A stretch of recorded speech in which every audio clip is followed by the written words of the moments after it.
बिस्मिल्लाहिर्रहमानिर्रहीम। अस्सलाम वालेकुम नाज़रीन, आप यूट्यूब चैनल देख रहे हैं। मैं मोहम्मद मुस्तहसन। नाज़रीन करम, आपकी स्क्रीन के ऊपर एक पिक्चर है, आप उसे गौर से देखें, जिसकी एक तरफ पाकिस्तान की हालत 1947 के अंदर दिखाई जा रही है और दूसरी मौजूदा पाकिस्तान के जो अब हालात हैं।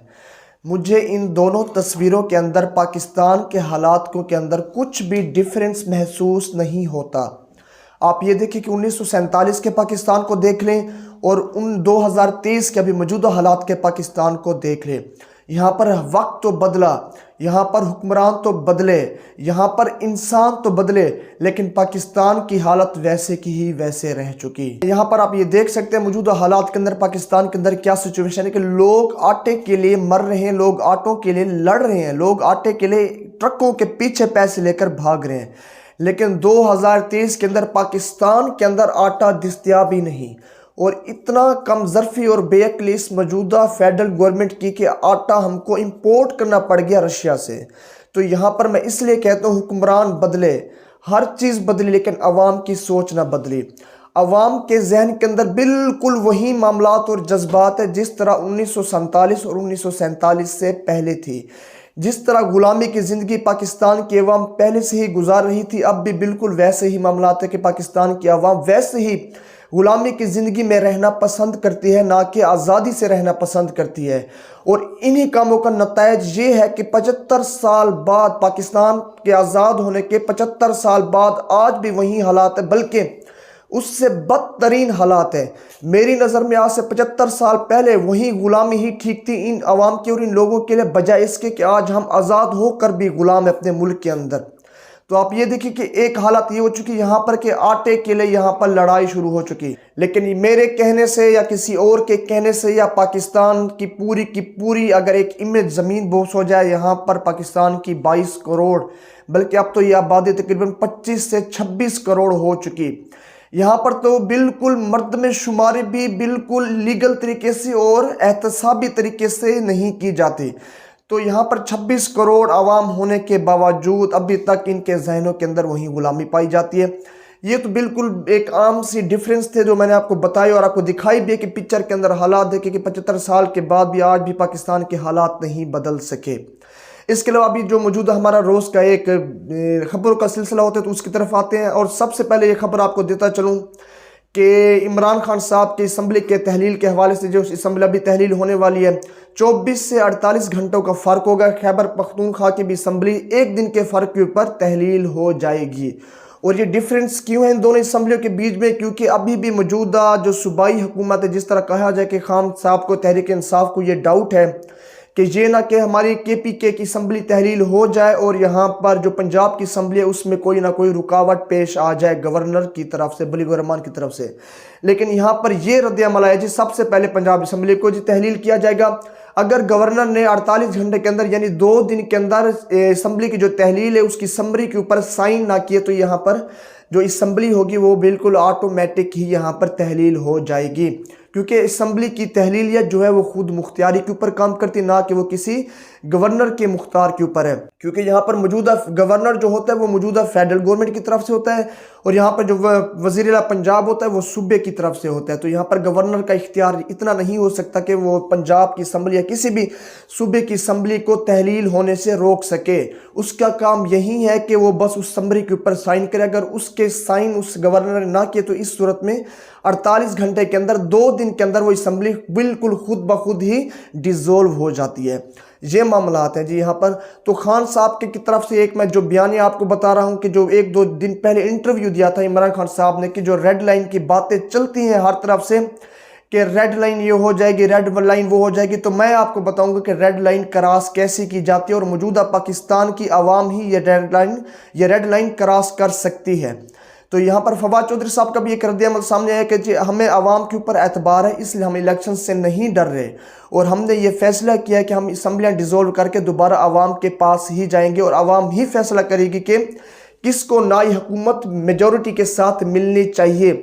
लेकिन यहाँ पर अभी 2 चीज़ें सामने आती हैं। क्या फेडरल गवर्नमेंट के ऊपर ये जो प्रेशर डालने की कोशिश की गई कि पूरे के पूरे पाकिस्तान को आम इंतखाबात की तरफ लेकर जाया जाए या दोनों सूबों के अंदर ही इलेक्शंस कराए जाएं। तो यहाँ पर फवाद चौधरी साहब के बयान के मुताबिक जो लीडर ऑफ अपोजिशन है हमजा शहबाज शरीफ, उनको खत लिखा जा चुका है। क्यों? निगरान सेटअप के लिए, कि यहाँ सूबे के अंदर निगरान सेटअप, निगाह हुकूमत का, जैसे कि निगरान वज़ीर आला का इंतखाबात किया जाए। तो यहाँ पर अब ये देखने वाले हालात होंगे, जो नून लीग है, जो शरीफ खानदान और पीडीएम की जमातों के अंदर बिल्कुल खामोशी छाई हुई है, जैसे इनके अंदर कोई मर चुका हो। आप ये देखिए 2 दिन से, जैसे ये रात का आप ये देखिए कि अदम एतमाद की तहरीक के अंदर परवेज इलाही साहब कामयाब हुए थे, उसके बाद जो राना सनाउल्लाह साहब ने प्रेस कॉन्फ्रेंस की थी मीडिया से, उसके बाद जी नून लीग बिल्कुल ही यहाँ पर आपको मीडिया से गुमनाम होती हुई नजर आई है।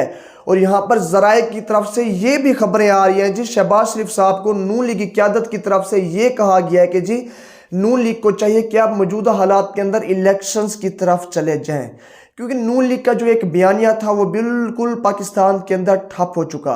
यहाँ पर मैं नवाज शरीफ साहब को एक चीज़ और एक मशवरा देना चाहता हूँ कि जो नून लीग की, अगर मैं कहूँ कि यहाँ पर जो सबसे पहले अगर जो ज़मीन बोस हुई नून लीग का इक़्तिदार, नून लीग का एतमाद अवाम के हाथों, तो वो सिर्फ़ और सिर्फ 4 बंदों की वजह से हुआ। सफ़े अव्वल के ऊपर जी आ जाते हैं हमारे prime minister of Pakistan Shehbaz Sharif sahab, दूसरे नंबर पर मरियम नवाज, तीसरे नंबर पर हमजा शहबाज, और इसके अलावा जी राना सनाउल्लाह हो गए। तो इन 4 लोगों ने नून लीग की तबाही, बर्बादी, जिल्लत, रुसवाई में एक अहम किरदार अदा किया है। आप ये देखिए कि इनके होते हुए नून लीग को किसी भी दुश्मन की ज़रूरत नहीं है। ये बिल्कुल सच ही बात है कि पीडीएम की जमात के बिल्कुल अगर मैं सरबराही तौर पर देखा जाऊँ तो 2 सिर्फ ही बंदे, एक आसिफ अली जरदारी हो गए और दूसरी तरफ शहबाज शरीफ हो गए। शहबाज शरीफ साहब की हुकूमत की वजह से आप ये देखिए कि जिस पंजाब को गढ़ समझा जाता था नून लीग की ताकत का, तो ज़मीन बोस हो चुकी पंजाब के अंदर नून लीगों की हुकूमत और नून लीगों का जो एक एतमाद था, जो एक मैं कहूँ कि लगाव था अवाम का नून लीग से, शेर से, तो अब मैं यहाँ पर कहता हूँ कि उनका शेर यहाँ पर बिल्कुल बिल्ली बन चुका। तो ये हालात है जी पंजाब के अंदर। असम्बलियाँ भी तहलील हो जाएंगी, और जिस तरह भी ये मैं वीडियो रिकॉर्ड करूँगा, जब तक ये आपके पास वीडियो आएगी, जो समरी होगी वो गवर्नर पंजाब को भेज दी जाएगी। ये मामलात अब ये एक अहम कदम होंगे कि असम्बलियाँ तो तहलील हो गई। और यहाँ पर एक चीज़ मैं आपको बताता चलूँ, परवेज इलाही साहब का जो मामलात थे वो भी खुलकर सामने आ चुके हैं। जिस तरह 2 चीज़ों के ऊपर डाउट बताया जा रहा था कि एक परवेज इलाही साहब असम्बलियाँ तहलील नहीं करेंगे, दूसरी तरफ ये कि परवेज इलाही साहब जो है ना एतमाद के वोट नहीं लेंगे, लेकिन एतमाद का वोट तो परवेज इलाही ने ले लिया। इसके बाद ये देखिए कि एतमाद का वोट लेने के बाद परवेज इलाही साहब ने असम्बलियाँ भी तहलील करने का जो समरी है उसके ऊपर साइन करके वो गवर्नर को भेज दी। लेकिन यहाँ पर जो खबर आ रही थी ज़राए के ज़रिए, जो मीडिया के अंदर एक फेक खबर चलाई गई कि जो काफ लीग के 10 अरकान हैं उन्होंने परवेज इलाही को एतमाद का वोट दिया ही इसलिए था, उन्होंने एक शर्त रखी थी और हलफ लिया था कि हम आपको एतमाद का वोट देंगे इस शर्त के ऊपर कि आप असम्बली तहलील ना करें। तो इस चीज़ को डिने कर दिया असद उमर साहब ने ऑफ द रिकॉर्ड शो के अंदर, जो केयर में न्यूज़ के ऊपर एक हुआ, तो वहाँ पर असद उमर ने कहा कि ऐसी कोई भी कमिटमेंट काफ लीग के अरकान की, काफ लीग के MPs की परवेज इलाही से नहीं हुई। ये मामलात हो चुके भी मौजूदा हालात के। तो यहाँ पर सबसे बड़ा अगर मैं कहूँ कि पाकिस्तान की हालत और पाकिस्तान की आवाम की जो नज़र है, वो जो ज़्यादातर पटवारियों की नज़र कहूँ, वो सीधा और सीधा नवाज शरीफ के ऊपर है। यहाँ पर अगर मौजूदा मैं नून लीग के अंदर कोई एक बंदा कहूँ कि वो अभी नून लीग को जो इमेज है उसे कुछ बचा सकते हैं, हालांकि नून लीग की जो इमेज बिल्कुल ज़मीन बोस हो चुकी, इसमें कोई भी दो राय नहीं, कोई भी शक नहीं। मरियम नवाज, शहबाज शरीफ, राना सनाउल्लाह हो गए, इसके अलावा मैं आपको कहूँ कि हमजा शहबाज शरीफ हो गए, तो कोई भी यकीन करें इन लोगों ने 8 महीने के अंदर मकबूलियत जो थी नून लीग की बिल्कुल उसे ख़त्म कर दिया और रुसवाई, ज़िल्लत, बदनामी का सबब बने नून लीग का। जो शरीफ ख़ानदान कहा जाता था, जो शेर का ठप्पा और शेर का टिकट मशहूर था कि जो शेर का टिकट लेकर आएगा, जिस बंदे ने भी शेर के टिकट के ऊपर इलेक्शन लड़ा तो उसके कामयाबी के चांसेस 110% होंगे, लेकिन आज उस टिकट के चांसेस आज 10% भी नहीं है। लेकिन ये बात तो सच है, मौजूदा हालात के अंदर अगर वाक़ईतन पाकिस्तान आम इंतखाबात की तरफ जाता है तो यहाँ पर PTI लीड करती दिखाई देगी आपको इस मौजूदा हालात के अंदर, क्योंकि यहाँ पर तहरीक इंसाफ की जो मकबूलियत है वो इस मौजूदा हालात के अंदर पीक के ऊपर है। तो यहाँ पर बिल्कुल जैसे कहते हैं कि ना मामलात और हालात जिस तरह गर्म है, तो यहाँ पर खान साहब ने की जो एक सियासत थी, जो खान साहब की एक सोच थी, तो इमरान खान साहब ने भी यहाँ पर छक्का लगा दिया। اور اسد عمر کے صاحب کے حوالے سے جو اسٹیبلشمنٹ کی خبریں آ رہی تھی، صدر عارف علوی صاحب کی جو کراچی کی سچویشن، اس کے اندر جو ہے نا انشاءاللہ میں اگلی ویڈیو کے اندر تفصیل سے بات کروں گا۔ یہ جو موجودہ حالات اور معاملات اسمبلی کے حوالے سے، اور یہ جو پاکستان کی جو حالات ہے، کیا 1947 کے حالات میں جو کہہ رہا تھا شروع کے اندر ویڈیو میں، کہ آپ یہ دیکھیں کہ 1947 اور موجودہ حالات کے پاکستان کے حالات میں کوئی بھی ڈیفرنس نہیں ہے۔ تو یہ ایک میری اپنی رائے تھی، آپ اپنی رائے سے مجھے کمنٹس کے اندر ضرور آگاہ کریں۔ تب تک کے لیے جی شکریہ۔